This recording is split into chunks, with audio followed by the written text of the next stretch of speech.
ہم نے ایک بڑا ماڈرن سسٹم دیا ہے، کیونکہ ڈیلے بہت دنوں سے ہے، 20 سال کا ڈیلے ہے. کیس مینجمنٹ کی ہیئرنگ ہوں گی with in 7 days of the cognizance. Case management کی ہیئرنگ کے بعد ماڈرن ڈیوائسز یوز کی جائیں گی ایویڈنس ریکارڈ کرنے کے لیے. وٹنس اسٹیٹمنٹس کا کانسیپٹ دیا ہے. ڈاکیومنٹری ایویڈنس جو ہوتی ہے نا بعض کیسز میں، وہ اتنی ہوتی ہے کہ اگر مثال کے طور پہ کسی کیس میں 50,000 ڈاکیومنٹس جو ہیں وہ ایگزیبٹ کرنے، تو 50,000 ڈاکیومنٹس ایگزیبٹ کرنے ہو پریزنٹ جو سسٹم ہے، تو اس میں تو لگ جائیں گے کوئی 20 سال. تو اس کو ہم نے کٹ شارٹ کیا ہے کہ جہاں فار ایگزامپل کوئی 2-3 سال لگیں گے کسی ایویڈنس کو ریکارڈ کرنے میں، اگر اتنی لمبی ہے تو یہ 1.5 دن میں ہو جائے گا. وہ ہوگا یہ کہ آڈیو ویڈیو ریکارڈنگ ہوگی as live of the entire testimony.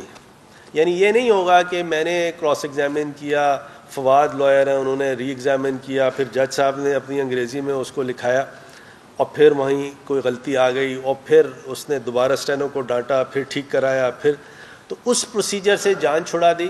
اور جو لیٹسٹ پوزیشن ہے دنیا جہاں کی کورٹوں میں، وہ یہاں ڈٹ کر دیا ہے.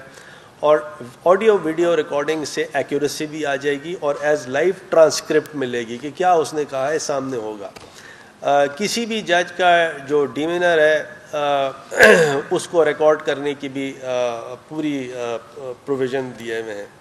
جہاں تک کہ بینکس کا تعلق ہے تو بینکس کے لیے ہم نے یہ دیا ہے کہ بینکس یا فائنینشیل انسٹیٹیوشنز اگر وہ کوئی ڈیسیجن لیتی ہیں تو اس پہ کوئی نیب کی کارروائی نہیں ہو سکتی تا وقت کہ prior approval governor state bank of Pakistan کا نہ لیا جائے.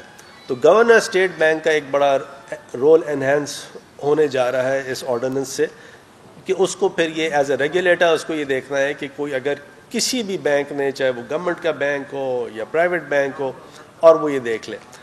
پھر بہت سے کلیکٹیو ڈیسیجنز جو ہیں، اگر کوئی کیبنٹ کا ڈیسیجن ہے، ایکنک کا ڈیسیجن ہے، کاؤنسل آف کامن انٹرسٹ کا ڈیسیجن ہے، کانسٹیٹیوشنل باڈیز کا ڈیسیجن ہے، تو وہ نیب کی اتھارٹی سے اس کو باہر کر دیا ہے. تو یہ تمام بہت دنوں سے یہ چل رہا تھا اور یہ آج انشاءاللہ کلمینیٹ ہوتا ہے. آپ کے کوئی سوال جواب ہوں یا فواد آپ نے کچھ ایڈ کرنا ہو. ایک منٹ میں تھوڑی سی چیز ایڈ یہ کرنا چاہوں. لیکن یہ اب ایک آرڈیننس جو ہے وہ ہم لا رہے ہیں، لیکن اس کا دوسرا حصہ جو ہے وہ ایکٹ بھی اس کا آئے گا. تو ہم یہ آرڈیننس جو ہے اس کی کنسلٹیشن کریں گے اپوزیشن کے ساتھ، اور اپوزیشن کو ہم یہ دعوت دے رہے ہیں کہ آپ اور بھی اگر امینڈمنٹس اس میں چاہتے ہیں یا آپ اپنی رائے دینا چاہتے ہیں وہ بھی ہمیں ڈال دیں، اور اس کو ہم جو ایکٹ آف دا پارلیمنٹ کے ذریعے جو ہے اس کا دوسری ریفارمز جو ہیں وہ لیں گے. جس طرح سے لا منسٹر صاحب نے آپ کو ایکسپلین کیا. دیکھیے، ہمارا پہلے دن سے وزیر اعظم صاحب کا جو ایک نقطہ رہا ہے وہ یہ رہا ہے کہ نیب کو اپنے اپنا دائرہ کار اتنا نہیں پھیلا لینا چاہیے کہ سمجھ ہی نہ آئے کہ کون کیا کر رہا ہے. لہٰذا ہم نے کیا کیا ہے، ہم نے پرائیویٹ ڈسپیوٹس کو نیب سے نکال دیا ہے، جو بینکنگ ڈسپیوٹس ہیں ان کو نیب سے نکال دیا ہے، ٹیکس کو اویژن کو نیب سے نکال دیا ہے. فوکس کیا ہے نیب کو بڑی کرپشن کے اوپر.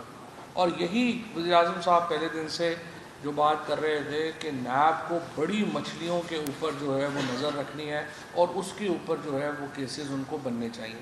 دوسری طرف کیا کیا ہے کہ جو کورٹس کی جو تعداد بھی بڑھائی ہے، ان کا طریقہ کار بھی تبدیل کیا ہے اور ان کو مضبوط بھی کیا ہے. پروسیکیوٹر جنرل کے آفس کو اس لیے تگڑا کیا ہے کہ پروسیکیوٹر جنرل کہتا ہے کہ آپ کیسز فائل کر دیتے ہیں، ہم سے پوچھتے نہیں، پھر آپ کہتے ہیں پروسیکیوشن بڑی کمزور ہے. سو جو رسپانسبلٹی وداؤٹ اتھارٹی تھی وہ ہم نے ختم کر دی ہے. اب پروسیکیوٹر جنرل ریفرنس فائل کریں گے اور وہ ذمہ دار ہوں گے کہ جو کیس فائل کریں اس میں سزا ہو، کیونکہ ان کی مرضی، منشا اور ایویڈنس کی دیکھنے کے بعد وہ جو ہے وہ دائر ہو رہا ہے.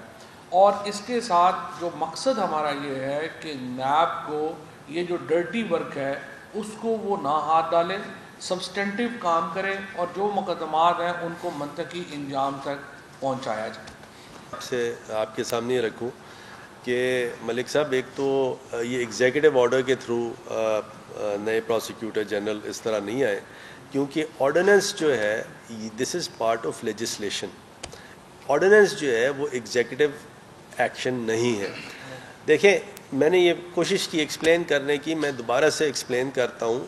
18ویں ترمیم جب ہوئی تو اس میں آرڈیننس میکنگ کو رکھا گیا. بھٹو صاحب نے اپنا جو 1973 کا کانسٹیٹیوشن بنایا تھا اس میں بھی رکھا گیا.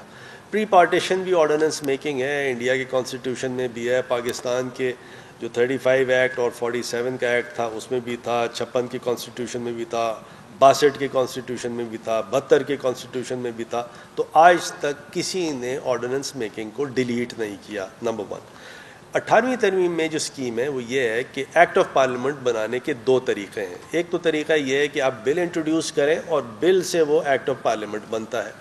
دوسرا طریقہ یہ ہے کہ آپ پہلے آرڈیننس بنا دیں اور آرڈیننس پھر لے کرے پارلیمان میں.